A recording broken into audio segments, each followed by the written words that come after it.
here's KATC Chief Meteorologist Rob Perillo.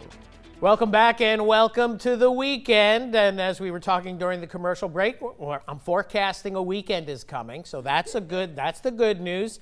The so-so news is there's going to be more scattered storms in the forecast. So let's get to it and see what's going on. Let's look at the big picture as we look at that water vapor imagery. And it's getting a little bit different out there. We have a little bit of a low pressure trough to the north of us. That's going to be moving on out. We still have this general weakness in the atmosphere. We're between ridges of high pressure off to the west and to the east of us. So once again, the door is open for scattered tropical showers and thunderstorms over the next couple of days. Here's the big picture across the lower 48. Monsoon action out in the west. If you've been following our social media feeds and some of our newscast info, it's been bad. Flagstaff across the Grand Canyon Rim, now down through southeastern Arizona where flood watches, and it just takes a few inches of rain. I was talking to folks out there and they're complaining they've had 3-4 inches of rain in the last month. It's like in the last 3 months we've had 35 inches of rain, so, and less than those 3 months, by the way, here locally. And you can see it's wet up through the northeast. Flood watches there as well.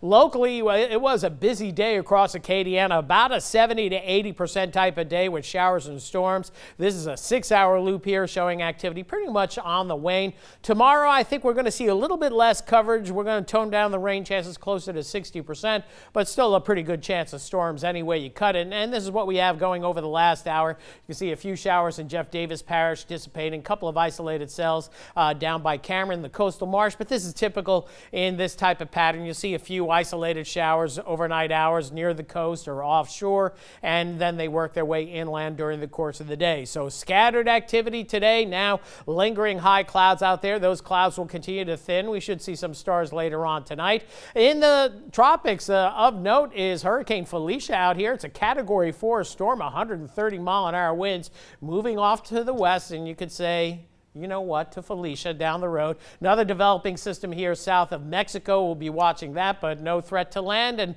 those are moving out to sea. And even better news, probably this is the best news for us. It is all quiet across the Atlantic basin and is going to stay that way at least for a week, maybe 2. Let's push it as far as we can. In the near term, this is the atmospheric moisture profile. You can see the red blob here. This is the higher moisture content, so this is where your showers and storms will be most likely tomorrow. And then as we head into Sunday, rain chances still 50-60% at least. Then it looks like it increases a little bit. That frontal trough to the north drops to the south, so we get a little bit more red over the area, so rain chances staying elevated at least through the middle part of next week. Then it looks like a ridge of high pressure begins to develop out in the Gulf of Mexico and push westward, and that could knock down the rain chances toward the end of next week and going into the following weekend. But then we have this other wild card, a frontal boundary that drops toward the northeastern Gulf. That could help dry us out, but eventually some of that moisture could slip westward and raise the rain chances again. So it's catch what you can. In the near term, tomorrow, sun and cloud mix early, then scattered showers and thunderstorms in the afternoon. I think we see more coverage than the model's indicating, so we'll still go with that 60% and then slow to dissipate tomorrow evening. We do it again on Sunday with morning sunshine and then a good scattering of showers and thunderstorms in the afternoon. Most of the activity we see over the weekend moving from the south to the northeast or something like that during the course of the day. So a quiet night ahead, 74 the low, 89 the high tomorrow. That was our high for today. Rain chance at a 60%. 50% we think for Sunday, Monday, 70% for Tuesday, perhaps Wednesday, and then hopefully that drier pattern, which will also be hotter toward the end of next week and the following weekend.